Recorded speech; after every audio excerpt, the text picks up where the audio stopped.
Você conhece ou já ouviu falar sobre o casal Warren? Eu sou Jennifer Neres e esse é o canal Viagem ao Submundo, um canal com foco em histórias sobrenaturais e curiosidades sobre o desconhecido.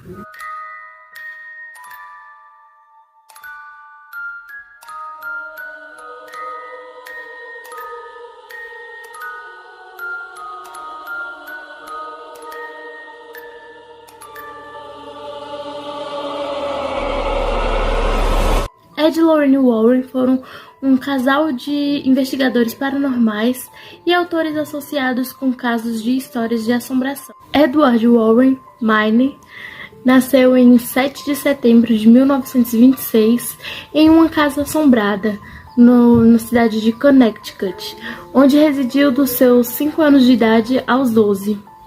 Sua família, especialmente seu pai, na época que era policial, sempre vivia dizendo que deveria haver uma explicação lógica para as coisas que aconteciam ali.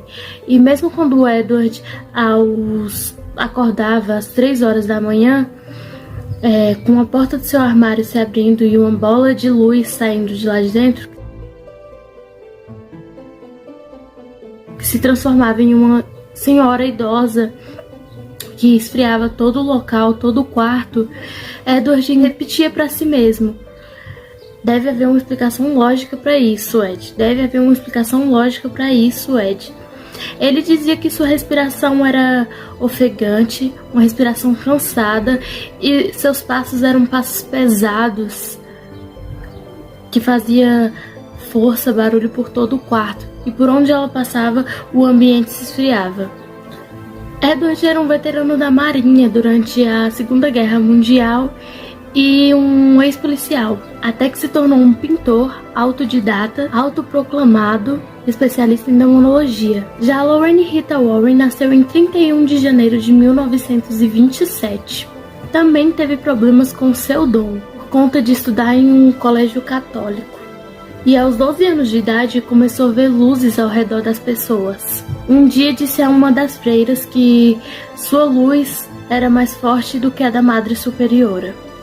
Isso lhe rendeu um castigo de 3 dias sem poder falar ou sair para brincar com as outras crianças. And I began to see lights around the nun. But I made the mistake of telling my French teacher that her lights were brighter than Mother Superior's.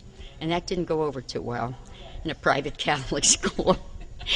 O pior é que Lorraine não podia contar para seus pais, com medo de que eles se chateassem ou não entendessem o assunto. Guardou tudo o que via para si, até que conheceu Ed aos 16 anos. Ele trabalhava como porteiro no Teatro Colonial de Bridgeport, em Connecticut, onde ela e sua mãe frequentavam todas as quartas-feiras. Ambos começaram a conversar, a se tornarem amigos, até que um dia, em sua casa, Ed a pediu em namoro. Ed se tornou um artista, onde sua especialidade era pintar casas mal assombradas, assim como foi a dele um dia. Ed então começou a vender seus quadros em lugares turísticos. Assim podia conhecer um pouco mais das histórias assombradas, histórias sobrenaturais, dos lugares ao qual visitava. Se Ed ouvir falar de um lugar assim, ele imediatamente dava seu jeitinho e arrastava Lorraine até lá. Pintava então a casa com fantasmas saindo pelas portas e pelas janelas, e Lorraine batia de porta em porta vendendo seus quadros. Era um modo que Ed achou de descobrir se naquelas famílias, naquelas casas, acontecia o mesmo que aconteceu na dele um dia na sua infância. Em 1952, os Warren fundaram a... Eu vou colocar o nome aqui embaixo, porque é um nome bastante complicadinho para falar para quem não entende de inglês. Mas enfim, eles fundaram o mais antigo grupo de caça-fantasmas na Nova Inglaterra. Eles escreveram vários livros sobre o paranormal e sobre suas investigações privadas em vários relatos de atividades paranormais. Eles alegaram terem investigado mais de 10 mil casos durante sua carreira. Em seguida, por volta de 1965, os Warren entraram em uma casa onde o espírito de uma menina chamada Cynthia possuía o menino da casa. Ela estava em busca de sua mãe.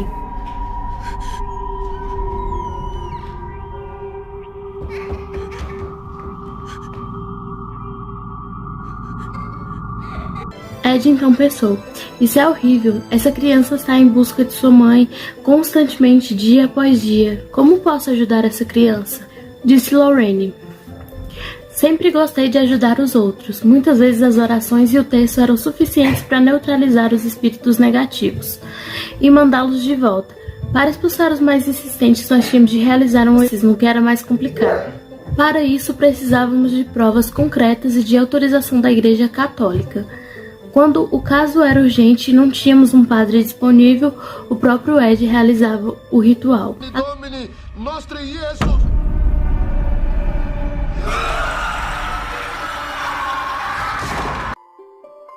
Além das investigações, Lorraine dirigiu o Museu Oculto dos Warren, com a ajuda de seu genro, Tony Spera. Esse museu é com certeza o mais famoso e também o mais antigo de objetos sobrenaturais que existe no mundo. O museu foi fundado em 1952, no fundo da casa deles, e lá eles mantêm todos os objetos sobrenaturais que encontraram em suas aventuras. Ou seja, eles conviviam dia após dia, diariamente, com todos os objetos sobrenaturais amaldiçoados.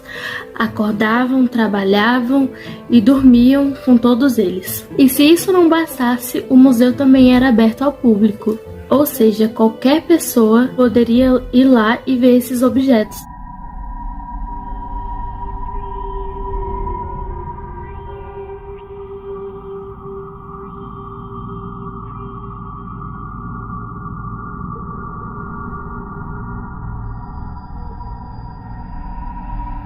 Além de ter esses objetos, eles também davam diversos cursos no local. Quem quisesse adentrar mais o assunto sobrenatural, esse mundo mais sombrio, enfim. Várias pessoas que visitaram o local disseram que lá existia uma energia muito pesada e negativa, fazendo com que até mesmo os médiuns mais experientes passassem mal, se sentissem mal. Em todo canto do museu que você olha, encontrará um objeto assombrado, amaldiçoado. Lá existem crucifixos amaldiçoados, bonecos endiabrados, tabuleiros ouijas, um deles, inclusive, que dizem que ocorreu a maior possessão por tabuleiros até hoje. Existe também no local um boneco que dizem estar possuído por um Karazi. O Karazi é um espírito maligno que dizem que ataca principalmente na hora de dormir. Ele entra na casa das pessoas durante a noite e fica observando todos os movimentos na casa. E se uma pessoa levantar durante a madrugada para ir a algum lugar como beber água ou ir ao banheiro, ele passa a observar a pessoa, causando problemas de insônias e pesadelo. Depois que o Karazi vê a primeira pessoa, é como se ele recebesse a permissão para entrar no quarto dela, e assim ele faz, se escondendo muitas vezes em algum lugar, sendo os mais comuns embaixo da cama ou atrás do guarda-roupa. E é aí que as coisas começam a piorar. Tem gente que ouve barulho, outros sentem arranhões embaixo da cama, e isso vai se prolongando ao longo do tempo, causando enorme desconforto à pessoa. Bom, esse boneco está lá, e é conhecido como o boneco das sombras. Bom, agora vamos falar dos casos mais famosos desses dois, né?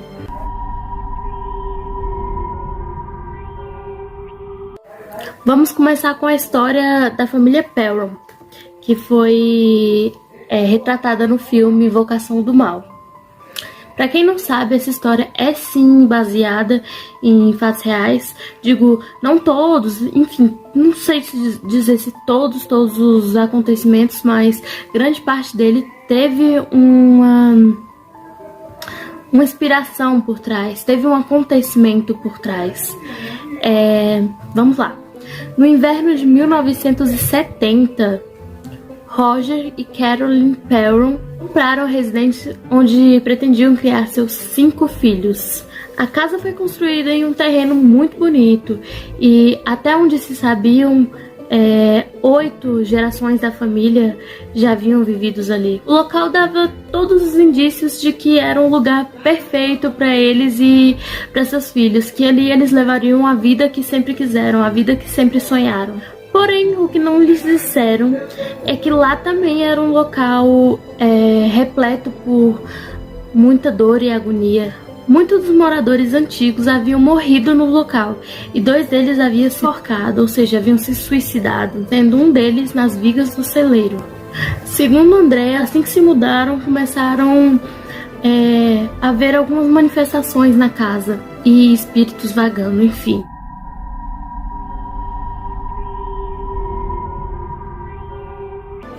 Outra história também bastante famosa, instigada pelo casal Warren, foi a história da família DeFeo, retratada no filme de MTV.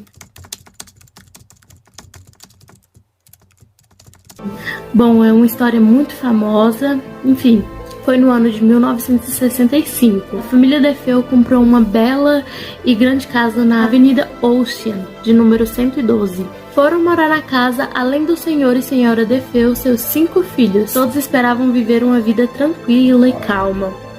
Como quase todas as famílias, os DeFeo também enfrentavam um problema com seu filho mais velho, Ronald Butch Jr., que era viciado em droga e praticava pequenos furtos para manter seu vício. Por causa desse comportamento, era comum as brigas entre Butch e o Sr. Ronald DeFeo, né? Mas a vida da família iria mudar completamente no dia 13 de novembro de 1974, pois o filho problemático, Ronald Butch Jr., né,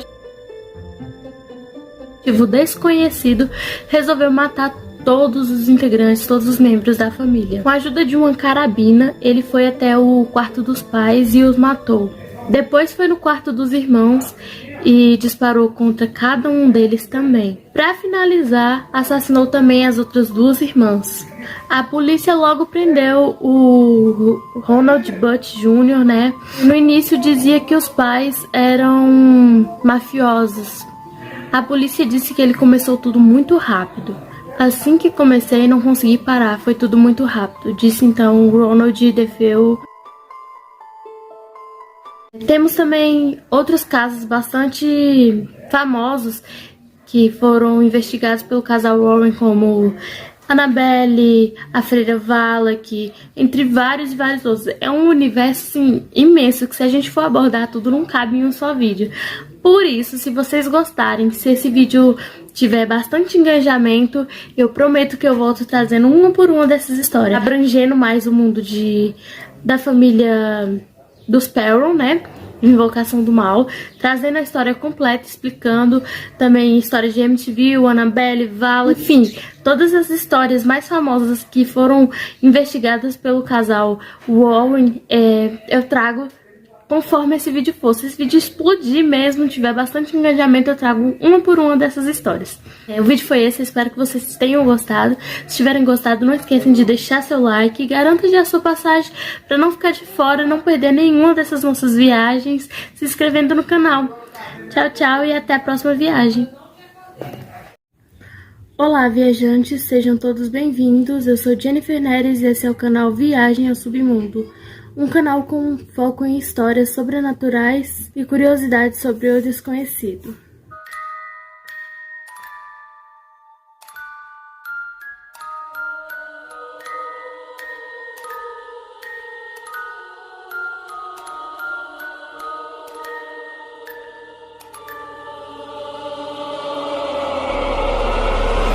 O Exorcista foi e ainda é um dos filmes mais famosos de todos os tempos. Lançado em 1973, ele faz parte de uma leva de filmes do gênero que se transformaram em clássicos da época. Quando foi lançado, pessoas passavam mal, vomitavam, sentiam mal-estar por conta do extremo pavor que sentiam com as cenas passadas. You heard people saying that I was there, and when I was there were 3 people who fainted and were carried out. That there were one at my side who threw up, all these things. Mas além de sua trama macabra, outro fator contribuiu para sua fase de sucesso: o boato de que havia uma maldição sobre o filme, algo que nunca foi confirmado. Considerado um clássico de terror nas telonas, o longa de William Friedkin conta a história de uma garotinha de 12 anos que sofre com a possessão demoníaca. E recentemente, agora no mês de outubro, será lançada a continuação do filme nos cinemas, intitulado O Exorcista, o Devoto. Bom, voltando a falar sobre O Exorcista, estrelado por Linda Blair e Jason Miller. Acompanha a história de uma garota de 12 anos, Regan McNeil, que após brincar com um tabuleiro Ouija, acaba meio que se comunicando com um demônio extremamente forte e poderoso. Logo a garota começa a agir de formas estranhas, levitando, falando em línguas desconhecidas e mais. Até que então, sua mãe, Chris McNeil, passa a se preocupar com a situação da garota. Chris busca a ajuda de vários médicos, mas os especialistas não conseguem descobrir qual o problema da menina, apesar dos resultados dos exames serem alarmantes.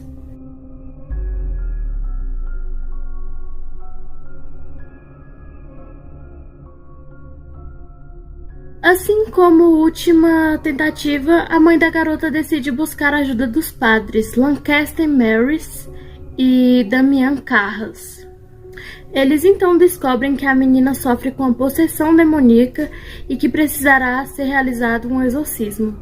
I want you to tell me that you know for a fact that there's nothing wrong with my daughter except in her mind. You tell me you know for a fact that an exorcism wouldn't do any good. You tell me that! Essa premissa por si só já era de causar extremo medo ao público, né? Mas alguns eventos externos começaram a chamar a atenção do público, como o fato de todo o set ter sido incendiado e apenas o quarto de Regan ficar intacto. Além disso, uma sucessão de mortes de atores e parentes começou a assustar as pessoas. O personagem de Jack McGowan, por exemplo, é o primeiro a morrer no filme. E uma semana após gravar a cena, o ator morreu de pneumonia. Which is an enormous amount of deaths connected with the film. Some very directly, like the actor Jack McGowan, who gets killed in the film, completed shooting and died. Além dele, um segurança, um especialista em efeitos especiais e o avô de Linda Blair morreram.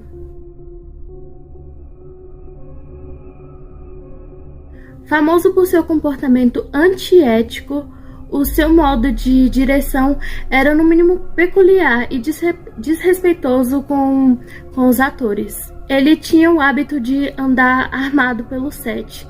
E em uma determinada cena, ele não muito satisfeito com a atuação do Jason Miller, né, com a performance, como padre Carras, ele simplesmente sacou sua arma e deu um tiro para cima, na intenção de assustá-lo, né, de assustar o Jason Miller. A reação do ator foi de pânico, exatamente como o Friedkin queria. E ele acabou usando essa tomada como parte do filme, né? We had this absolute silence in the room while I'm listening to the tape, trying to decipher what it was, and the phone rang.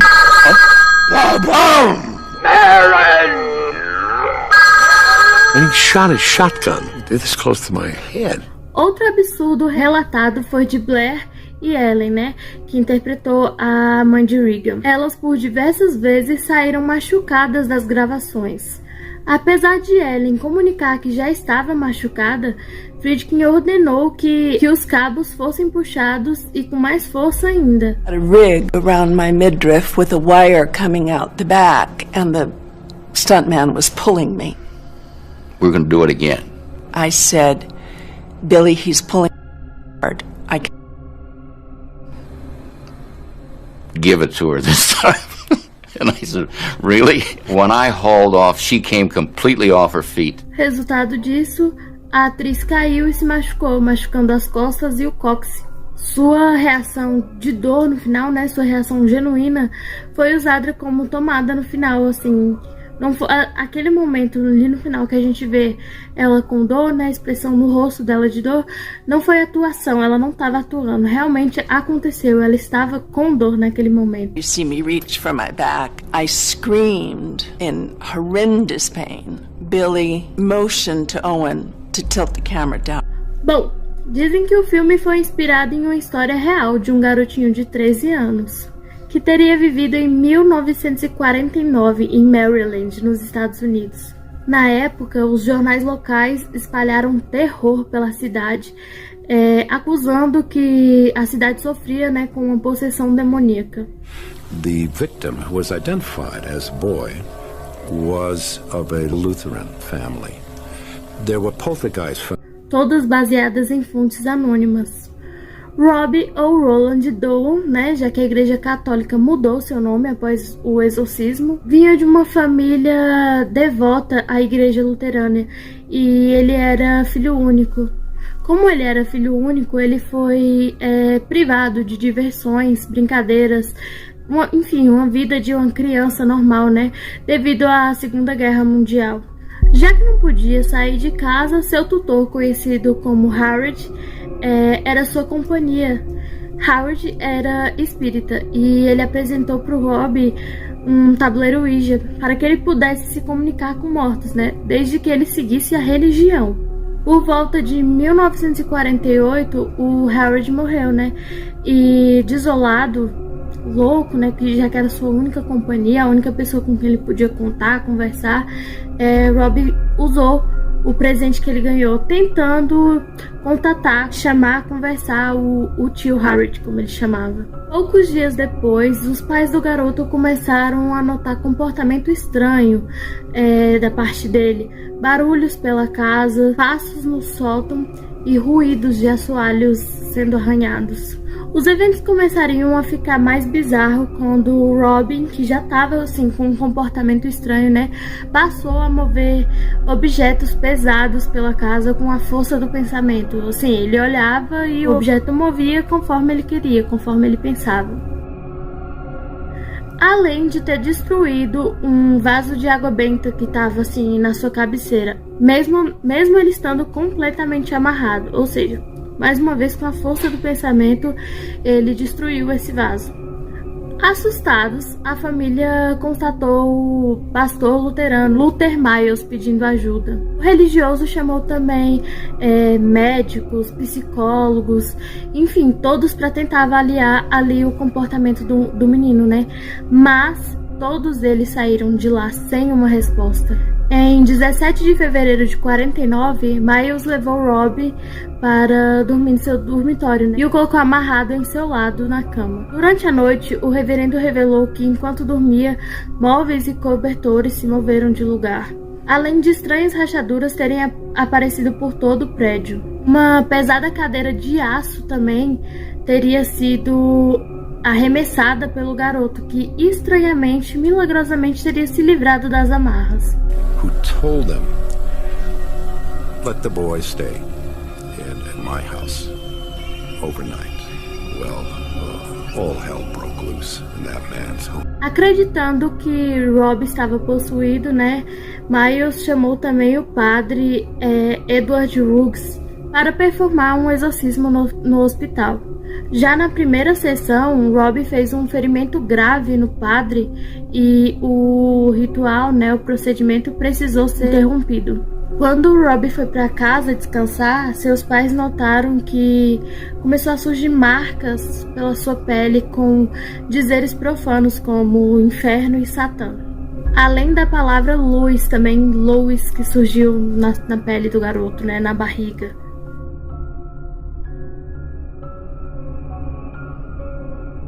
A família então pegou um trem para St. Louis, onde se encontrou com um padre, o padre chamado Raymond, e o reverendo William Bowden, ambos da Igreja Católica, que assumiram o caso. Juntos eles notaram que o garoto tinha aversão por instrumentos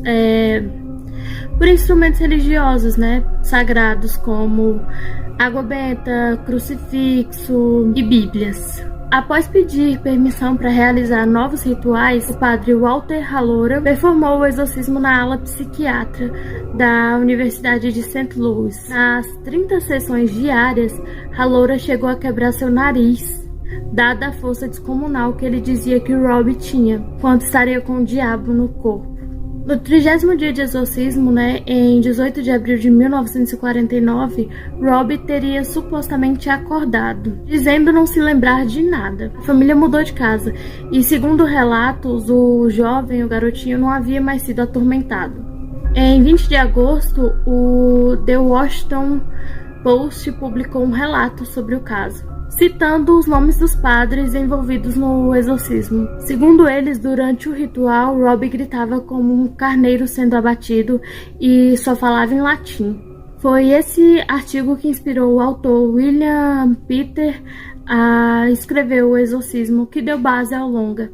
Mas e vocês? Têm alguma opinião formada sobre o longa, livro ou a história real? E estão ansiosos para o próximo filme? Se sim, deixe aqui nos comentários. E se vocês tiverem alguma sugestão ou história que queiram ver aqui no canal, eu vou estar deixando um e-mail que vocês podem estar mandando, e também podem deixar aqui no canal. Se tiverem gostado, deixem seu like e não esqueça de garantir já a sua passagem para não ficar de fora de nenhuma viagem dessas que nós fazemos, se inscrevendo no canal. Bom, o vídeo foi esse, eu espero que vocês tenham gostado. Tchau, tchau e até a próxima viagem. Sou eu, Chuck. O que você acha? Sentiu minha falta, Andy? Ora, há quanto tempo, meu amigo? Oi, eu sou Chuck, quer brincar? Qual é? Parece que o garoto caiu da árvore da feiura e bateu em todos os galhos na queda. Se você nasceu na década de 90, então provavelmente cresceu levando sustos da série de filmes de terror do Chuck, o Brinquedo Assassino. Eu sou Jennifer Neres e esse é o canal Viagem ao Submundo, um canal com foco em histórias sobrenaturais e curiosidades sobre o desconhecido.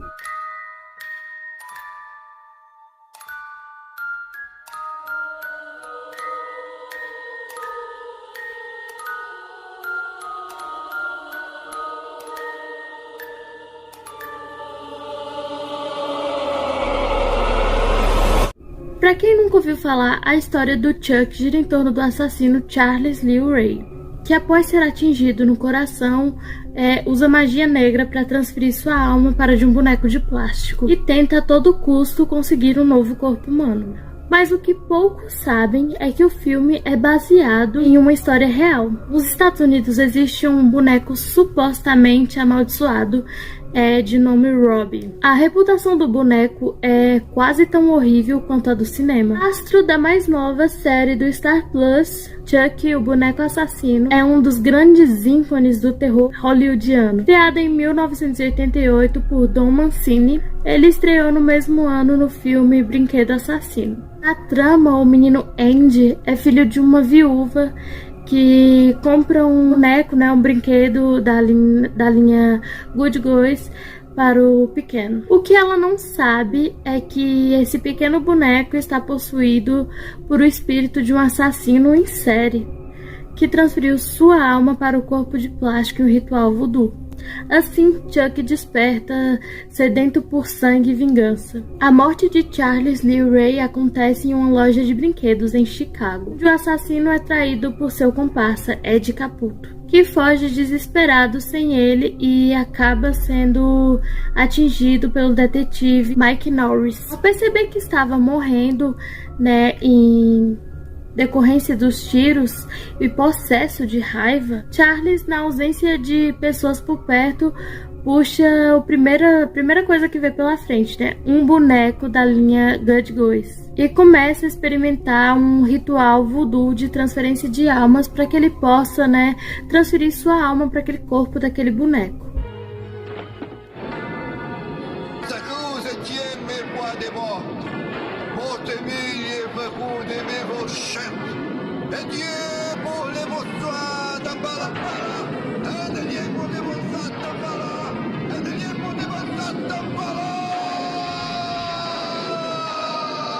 Podendo assim concluir sua vingança contra o comparsa traidor e o policial que o assassinou.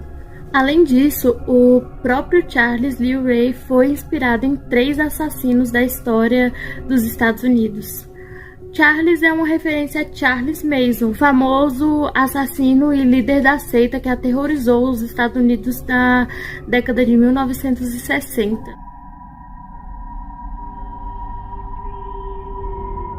Seus seguidores cometeram furtos, assaltos e assassinatos que deveriam começar uma guerra no país. A morte mais famosa foi a da atriz Sharon Tate. O nome do meio, Lee, vem de Lee Harvey Oswald, um fuzileiro naval, americano que se refugiou na União Soviética e retornou para os Estados Unidos, nos anos 60, quando, segundo investigações, planejou e executou o disparo que assassinou o presidente John Kennedy, rendendo um dos momentos mais históricos retratados nos filmes de Hollywood. E o Ray vem de James Earl Ray, o homem que executou a tiros Martin Luther King Jr. O assassino conseguiu evitar a cadeira elétrica, mas foi condenado a 99 anos de prisão, tendo morrido então em 1998. Já a história do boneco é ainda mais macabra por ter sido inspirada em Robert, um boneco de pano que tinha tamanho de uma criança, feito pela Safe Company, e vestia as roupas de seu dono, o excêntrico artista plástico Robert Eugene Otto, que ganhou o boneco como presente de aniversário em 1904. Oh, he is quite strapping. Ooh, very, He's very big. strapping.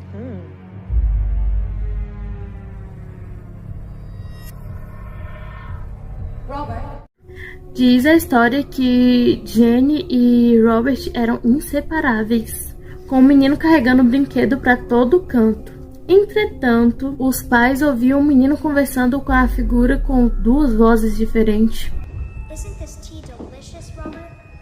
I don't think I've ever made it any better. I could drink it all day. There's just a little left. Would you like some more? No.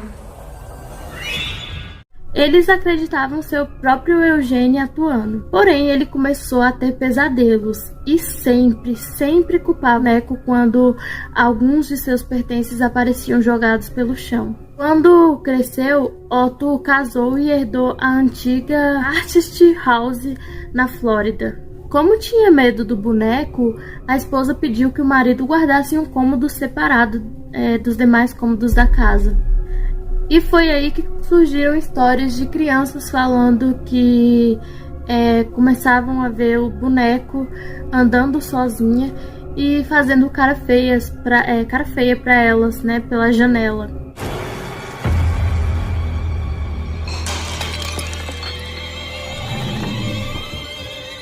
Em 1974, Otto faleceu. 10 anos depois, foi a vez de sua esposa, fazendo com que a casa fosse comprada por Myrtle Reuter, que viveu lá por 20 anos. Nesse tempo, a mulher trancou o boneco no sótão, mas relatou ouvir passos e risos estranhos pela casa.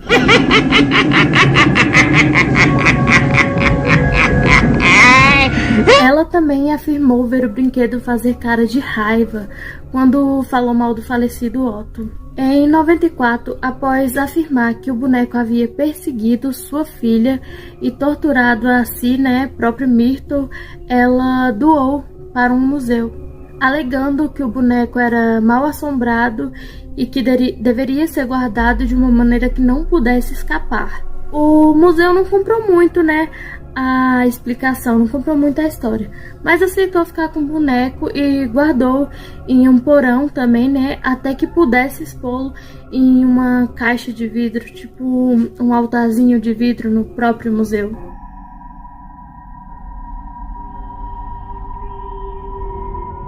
Então os visitantes da instituição passaram a visitá-lo com frequência. Anualmente, o museu recebe dezenas, centenas de cartas com pedido de desculpas ao boneco, de turistas. And they write letters begging for this curse to be lifted because they didn't follow. E afirmam terem sofrido acidentes de carro, terem sofrido com pesadelos e assombrações, por terem tirado sarro do boneco. Além disso, o próprio museu passou a sugerir que os visitantes, pedissem permissão do próprio boneco para que pudessem tirar fotos. Take his picture. Make sure you ask. Além de pedir permissão se apresentar devidamente ao próprio boneco. Com o passar dos anos, as histórias acerca de Robert, né, cresceram e passaram a ganhar várias e várias versões. Umas dizem que ele teria sido amaldiçoado por uma espécie de voodoo das Bahamas, que teria sido dado de presente a Otto por um menino que havia sido destratado por ele. Outras dizem que, além das aparições e risos sinistros, Robert teria causado acidentes a quem cruzasse seu caminho.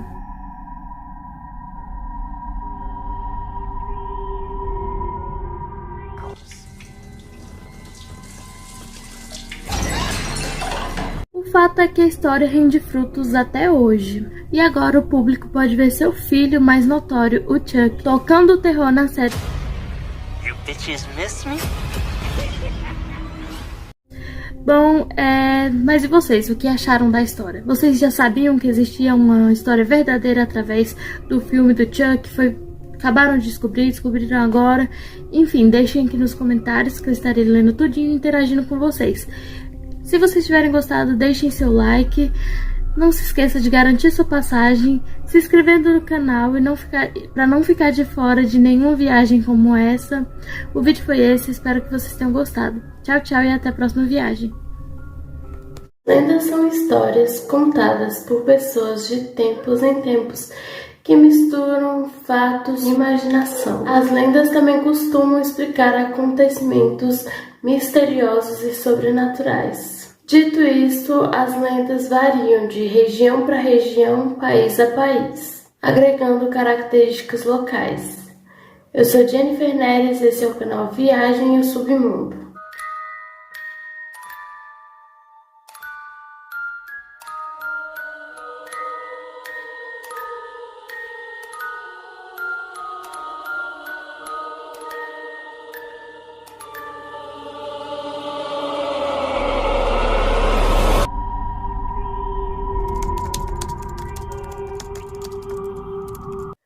Em meados de 1980, a Mimo, fabricante de brinquedos infantis, percebeu a fama de um personagem carismático e decidiu produzir um boneco dele. Se tratava do Fofão, um ser bochechudo, amado pelos telespectadores do Balão Mágico. Segundo se contava na época, era possível achar um punhal negro dentro do corpo do boneco, entre seus preenchimentos.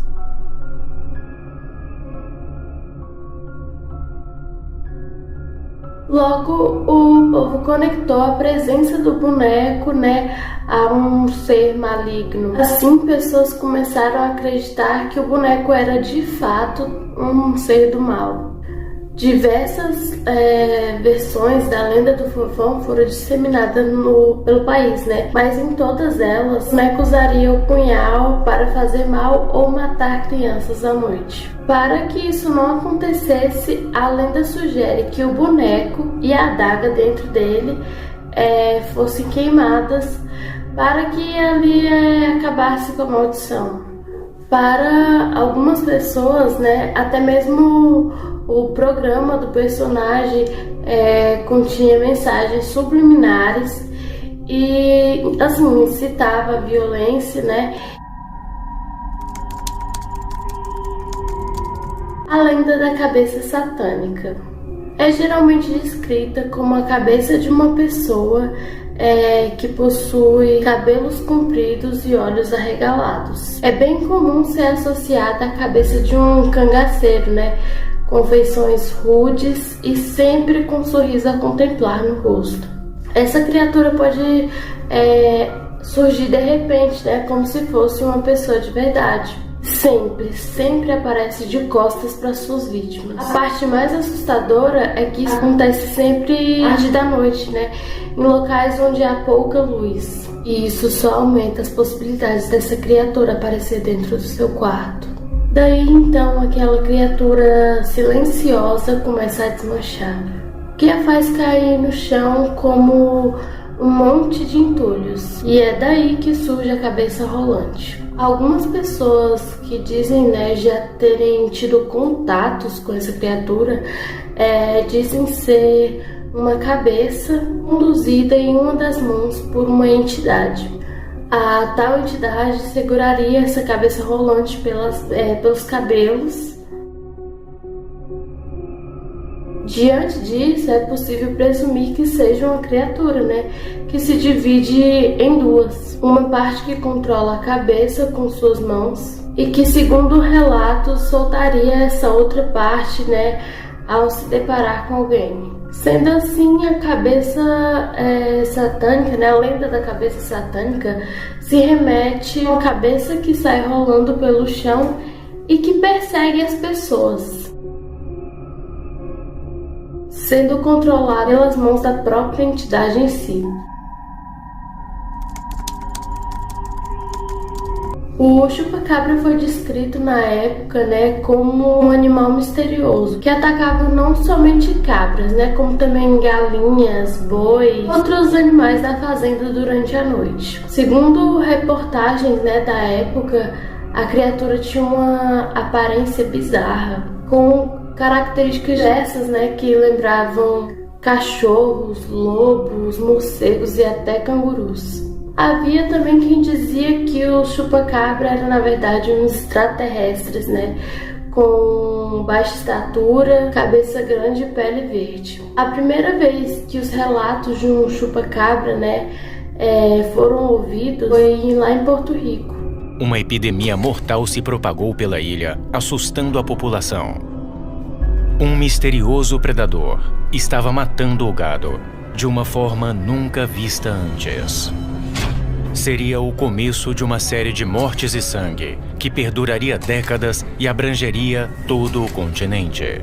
E a descrição do suposto animal era absurda. Grande, com garras e até espinhos nas costas. A notícia logo começou a circular em países da América Latina, principalmente no Brasil.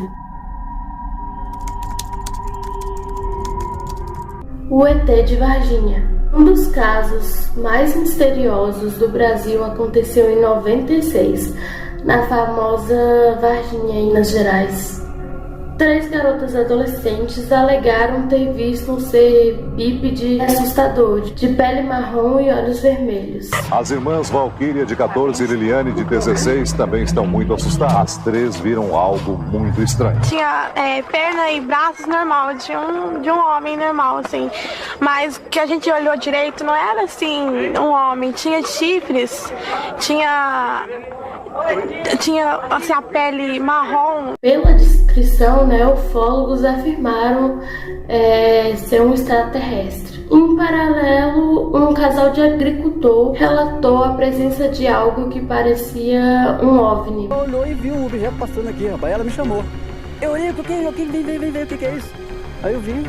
Mas ele estava passando a que altura, mais ou menos? Ah, tinha uma altura de uns 5 metros, mais ou menos. Baixinho? Baixinho. Tava pertinho, então. Pertinho. E te deu ideia de ser o que aquilo na hora? Quando você viu aquele... Na hora eu falei pra mulher assim, o que é isso aí? É um submarino? E tava flutuando aqui, ó. Outros fatos misteriosos aconteceram na pacata cidade, né, na época. Animais do zoológico, na época, né, faleceram sem qualquer motivo ou razão aparente. E um policial também morreu em condições misteriosas. Bom, 2 décadas depois, ninguém sabe se o ET de Varginha é mesmo um ET, se é um fato ou uma lenda. Mas que é macabro, isso é. Na década de 1970, uma história inacreditável aconteceu em São Paulo, mais precisamente no ABC Paulista. E no jornal Notícias Populares, no dia 11 de maio de 1975. Fazia a notícia que no Hospital de São Bernardo do Campo nascia nesse dia o bebê diabo, ou filho do diabo.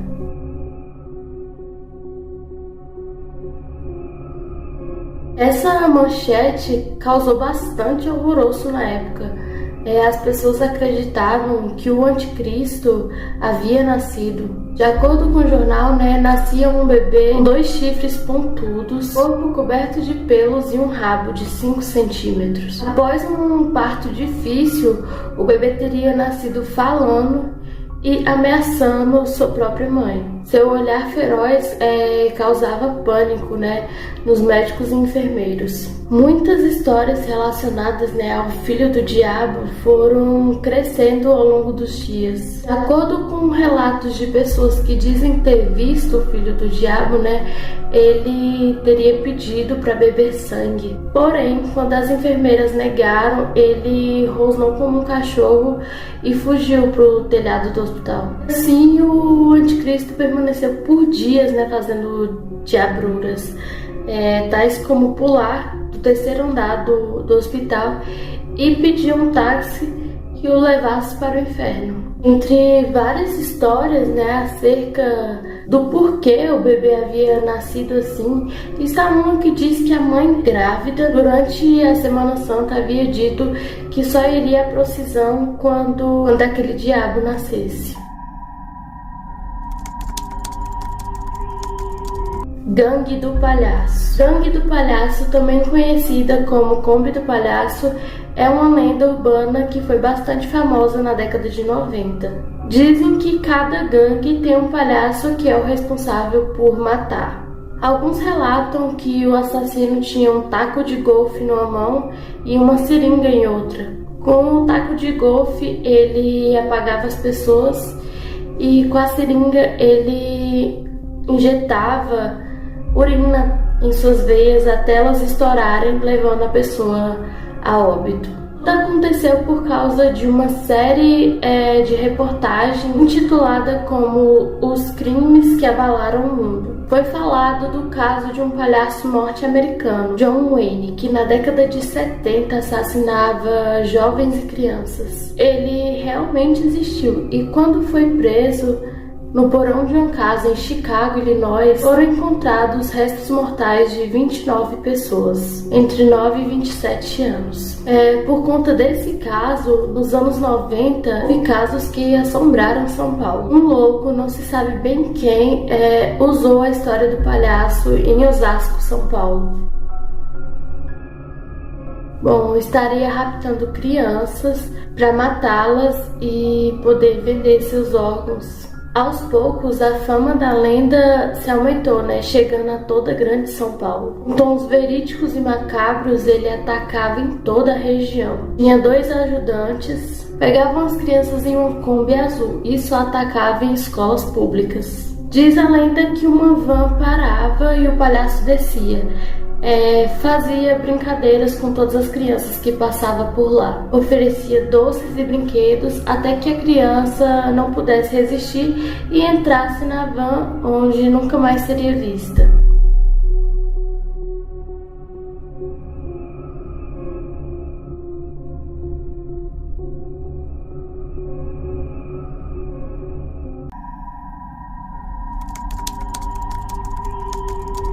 Lenda do Corpo Seco. Uma criatura que cometeu uma maldade tão grande que não é nem mesmo aceita no inferno. Corpo Seco, um homem amaldiçoado por Deus e pelo diabo e vaga na terra por ser ruim demais. Bastante conhecida nas regiões sul e sudeste, o Corpo Seco é uma criatura que cometeu uma ou várias grandes maldades durante sua vida. São várias versões dessa história. A mais comum conta que ele teria torturado e depois assassinado sua própria mãe.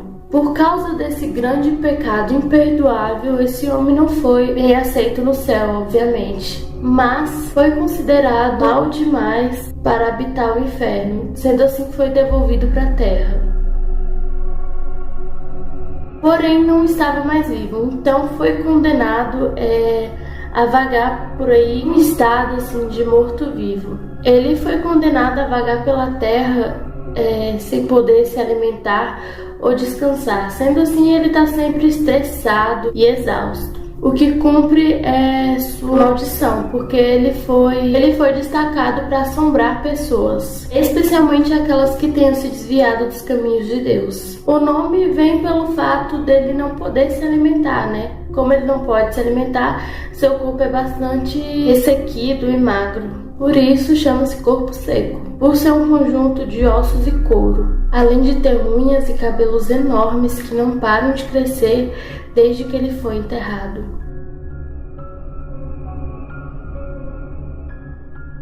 Apesar de não poder atacar diretamente as pessoas, o corpo seco vive assustando-as e aterrorizando-as. A lenda do Papa Figo. Reza a lenda que é necessário que o Papa Figo coma fígados de crianças, e por isso recebe esse nome, que é contração de Papa Fígados. Isso porque ele acredita que sua doença poderá ser curada se ele se alimentar do sangue do fígado de crianças. Segundo a crença popular, o fígado era produtor de sangue e a cura para a doença estaria no consumo de um fígado sadio. Portanto, o fígado de uma criança, por ser mais puro, era o que deveria ser consumido para quem sofria, dessa enfermidade. Em algumas versões da lenda, o Papa Fígado possui alguns ajudantes, que atraem as crianças e levam as vítimas até ele. Em outras, ele mesmo atua na captura das crianças, oferecendo doces e brinquedos, sendo simpáticos com elas. Após consumir o fígado da criança, ele costuma deixar ao lado do corpo uma quantia de dinheiro para ajudar as despesas funerárias e ajudar as famílias.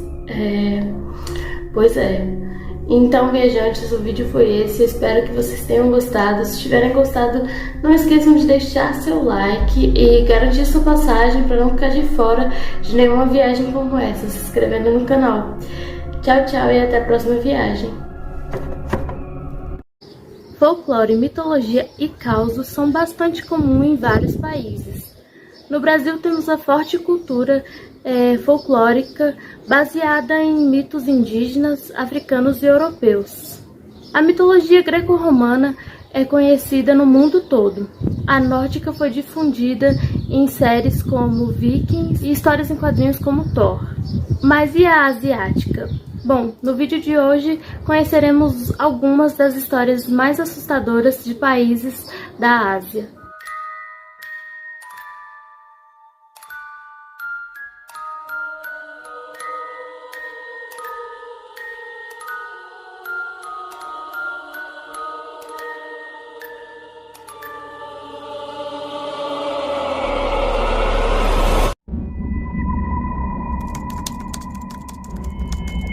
Mãe Nak era uma jovem muito apaixonada por seu marido Nak. Ambos viviam às margens de um rio em um povoado. Quando ela engravidou, o casal ficou imensamente feliz e ansioso pela chegada de seu primeiro filho. Mas infelizmente Mak foi convocado e enviado para a guerra. Mãe Nak sozinha decidiu então que esperaria pela chegada do seu marido, esperando que ele voltasse a tempo do nascimento do filho. Os meses passam e, após passar por diversas situações, Mak acabou sofrendo um acidente e ficou gravemente ferido. Mak precisou passar por um tempo se recuperando. Por conta disso, estava longe de Mãe Nak durante seu parto. Nak teve um parto difícil e tanto ela quanto o filho não resistiram ao procedimento e acabaram falecendo.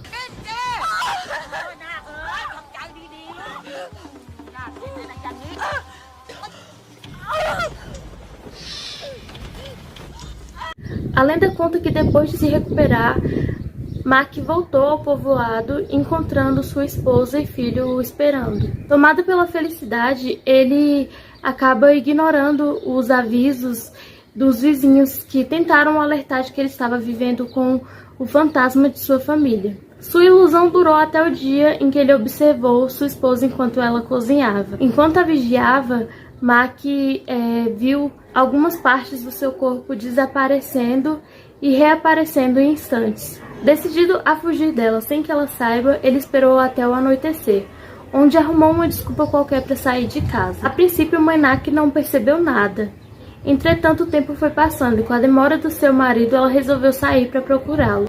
E foi então quando ela descobriu que ele havia deixado-a. Moynac o persegue, disposta a trazê-lo de volta para casa. Contudo, Mac acaba vendo-a perseguindo e decide se esconder atrás de um arbusto de bloomer, cujas folhas, segundo a cultura tailandesa, os fantasmas teriam medo. Vendo-a seguir para longe, Mac então corre para um templo onde os fantasmas não poderiam entrar. Nesse lugar, então, ele pede ajuda aos monges. Triste e desesperada por seu marido tê-la deixado, Moynac começa a assombrar o povoado, culpando-os por fazerem com que seu marido a deixassem. No entanto, o fantasma de Moynac é capturado por um poderoso monge budista que residia no templo em que Mac estava escondido. Esse monge realiza um exorcismo e prende ela, acaba prendendo o fantasma dela, né, em um recipiente, em uma jarra, a qual ele joga no rio. Algumas versões dessa lenda dizem que um casal de jovens recém-chegado ao povoado encontra esse jarro enquanto pesca. Curiosos, eles acabam abrindo o jarro, a qual Moynac volta a ser libertada. Descobrindo que ela está livre novamente, né, o monge é outra vez chamado para que possa mais uma vez expulsar o fantasma de Moynac. Dessa vez ele realiza mais uma vez o exorcismo e prende-a em um cinto. Em uma outra versão alternativa dessa lenda, dizem que o monge afirma para Moynac que em uma vida futura ela poderia novamente se reencontrar com seu amado e o seu filho. Portanto, o fantasma partiu voluntariamente para a vida após a morte. Conta a história de uma elegante casa tradicional japonesa pertencente à família Rimuro, que nunca teve sua localização exata confirmada e costuma ser associada a práticas de rituais ocultistas. Segundo a lenda, a família teria sido amaldiçoada, e para afastar o karma que a perseguiam, realizavam a cada 50 anos o ritual do estrangulamento, em que uma jovem donzela, isolada desde o nascimento para não comprometer o ritual, seria sacrificada brutalmente e as cordas com o seu sangue protegeriam a entrada de sua casa.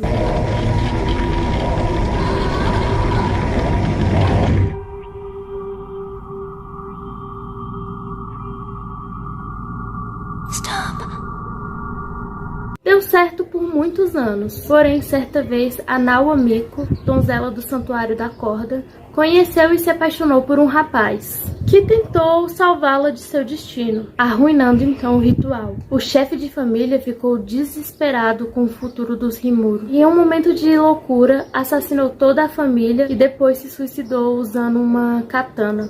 Dessa forma ele acreditava que os protegeriam da maldição. A lenda diz que ainda hoje os membros da família vagam pela casa em busca de vítimas para o ritual, a tentar enfim acabar com a maldição. Marcas do crime ainda podem ser vistas pela casa para quem ainda tem coragem de adentrar o local. Afinal, muitos visitantes são encontrados mortos de maneira bizarra, parecida com os que a história conta. Desmembramentos, marcas de cordas e sangue por tudo. Diz que quem se aventura atrás da história acaba sendo amaldiçoado também. E se você tirar foto da janela certa, ainda pode ver uma mulher de branca lá dentro. O que alguns não sabem é que essa lenda serviu de inspiração para o jogo Fatal Frame.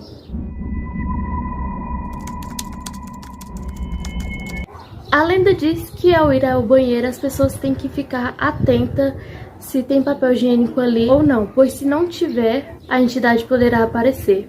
A pessoa vai ouvir alguém bater na porta e uma voz perguntar se quer papel higiênico vermelho ou papel azul. Se a escolha for vermelha, o espectro invadirá o banheiro e arrancará a pele da pessoa, ficando coberto de vermelho. Se for azul, enforcará ou drenará o sangue da vítima até que ela fique azul. Se a pessoa escolher outra cor ou não responder, o fantasma entra no toalete e enfia a cabeça da pessoa na privada até morrer. A lenda costuma ser focada especificamente em banheiros públicos femininos, sendo que Akamanto é descrito como um belo e sedutor homem, mas que cobre seu rosto com a máscara dourada e um manto vermelho.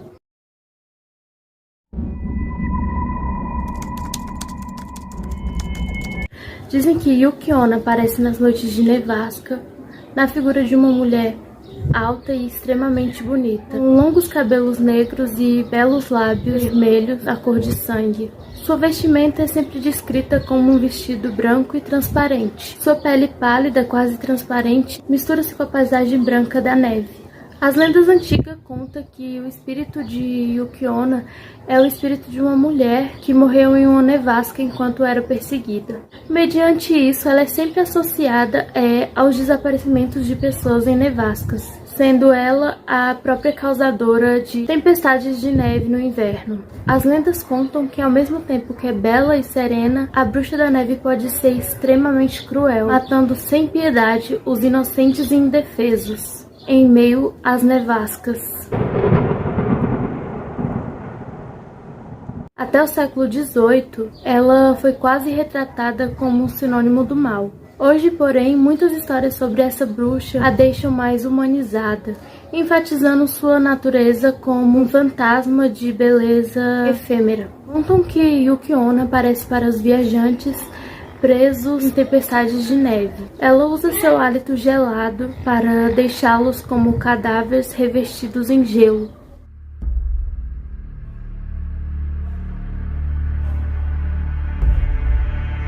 Seu ato mais comum, no entanto, é simplesmente levar os viajantes a se perderem para que morram congelados, depois terem sua alma devorada por ela.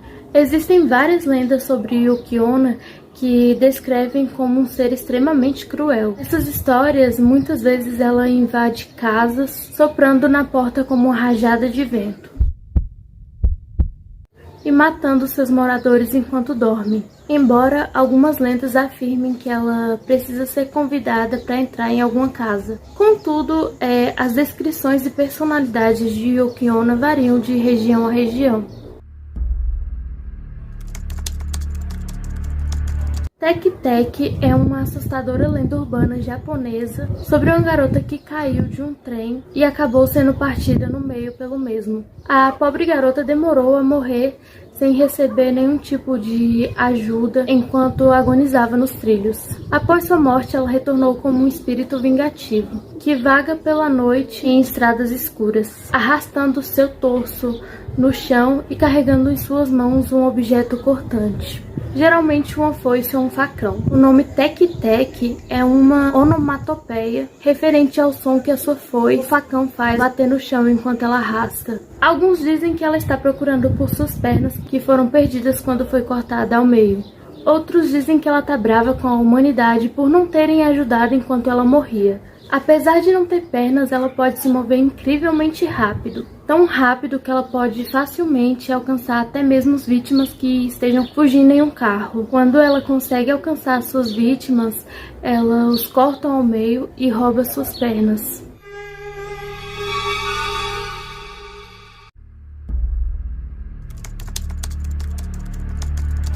A boneca comprada no ano de 1918 por um menino de 17 anos foi dada de presente a sua irmã de 3 anos, chamada Kikuki. A boneca se transformou em sua companhia de todas as horas, onde a menina carregava por todos os cantos, desde ao banho, a dormir, a realizar suas refeições, enfim, a menina carregava a boneca por todos os cantos onde ia. A boneca tinha cabelo cortado na altura do queixo e franja curta na testa. Kikuki veio a falecer repentinamente por conta de um resfriado. A boneca deveria ter sido cremada junto ao corpo da menina, pois é um costume deles, de cremarem as pessoas juntamente aos seus objetos preferidos. Porém, a boneca acabou não sendo cremada e a família acabou guardando-a num santuário na casa para recordar da menina e rezar por ela, chamando então a boneca de Okiko. Mas aos poucos eles começaram a notar algo estranho na boneca, como o cabelo que começara a crescer lentamente, mas foi crescendo. Isso foi visto como um sinal de que a boneca estava possuída pelo espírito da garotinha. Anos mais tarde, em 1938, o pai de Kikuko deu a boneca a um templo para ser cuidada. Ainda hoje você pode ir ao templo para ver o Kiko com seus próprios olhos. Entretanto, não é permitido fotografar. Foi feito um exame científico no cabelo da boneca e realmente trata-se de cabelo humano. O cabelo continua crescendo, mesmo após alguns cortes periódicos, para que não fique tão grande. Outro fato assustador é que a boneca de Okiko está se abrindo lentamente, e se olhar dentro, poderá ver o crescimento de seus dentes.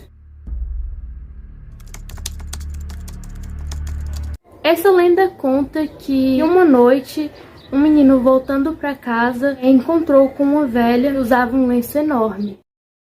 O menino se aproximou da senhora e ela perguntou: "Você não quer um pé?" A senhora repetiu a mesma pergunta inúmeras vezes. No final, cansado, o menino disse-lhe que não queria perna. Logo em seguida, ouviu-se um grito que abalou toda a vizinhança. Quando algumas pessoas se aproximaram da origem do grito, encontraram a criança caída no chão, sem a perna direita e sangrando. No Japão, dizem que se você encontrar essa senhora na rua, não terá outra escolha a não ser responder sua pergunta. Se você responder "não quero", acontecerá com você a mesma coisa que aconteceu com o menino. Por outro lado, se você disser "eu quero", a velha tentará enfiar em seu corpo uma terceira perna. A única maneira de se livrar dela é dando o endereço de uma amiga e dizer que a outra amiga vai comprar o pé dela. No início dos anos 80, uma padaria começou a fazer muito sucesso, devido a várias pessoas estarem comentando sobre um pãozinho de carne que ali estavam à venda. Tinha muita demanda por esses pãozinhos, porém o padeiro também tinha muita falta em entregá-los. As pessoas já chegaram a perguntar a ele sobre o que era a carne, E ele sempre respondia que era carne de porco. Mas carne de porco era fácil de conseguir, então por que tanta demora para entregar os pãozinhos?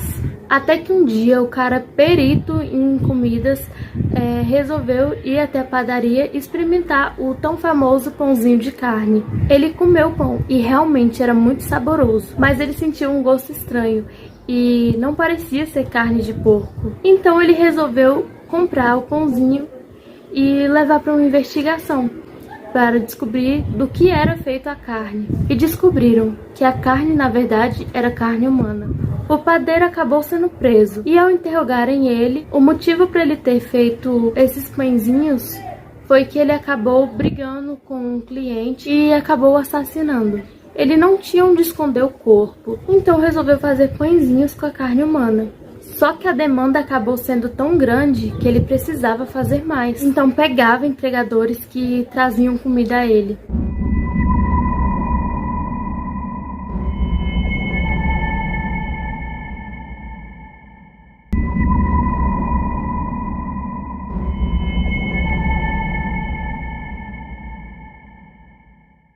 A lenda conta que, após essa história viralizar, muitos canibais resolveram sequestrar pessoas para fazer esses pães. Diz a lenda que Kumiho é uma raposa de 9 caudas que viveu 1000 anos e que, sendo uma boa criatura, recebeu o direito de subir aos céus e ser colocada no palácio do imperador de Jade, governador dos céus. Entretanto, elas são conhecidas por disfarçar-se de mulheres bonitas que prendem suas vítimas. Nas histórias de fantasmas coreanos, as Kumihos têm uma perspectiva negativa, com contos onde comem fígados humanos, a fim de tornarem-se verdadeiramente humanas. Outros contam que elas seduzem suas vítimas e ganham o direito de comer seus corações.